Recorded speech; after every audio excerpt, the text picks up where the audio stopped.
geliyor. Yani hemen hemen Türkçeyi bizim çocuklardan daha iyi konuşuyorlar. Maşallah. Hangi yerde okuyordu hocam? Herhalde Suriye'den geldiklerinde ilk buraya geldiler. İlk buraya geldiniz. 3 Türkçe olduğu için 3 yılda ancak daha yeni adapte olmaya başlıyorlar. Başarılı, çok zeki. Kardeşi var, İstiklal Marşı. Allah'ım affetsin inşallah.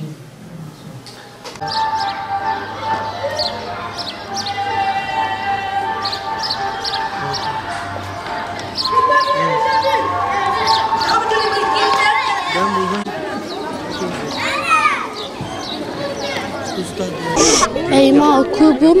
4 yıl önce Suriye'den geldik Türkiye'ye. Okula girdim. Zamanla Türkçeyi öğrendim. Öğretmenlerim sayesinde Türkçeyi öğrendim. Türkçeyi çok seviyorum. Siyer yarışmasına da katıldım. Öğretmenlerim sayesinde kazandım. Kitabı 3 kez okudum. Peygamber Efendimiz'i çok seviyorum. Bu yüzden çok zorlanmadım okurken hikayeyi hemen anladım. Sevinçliyim.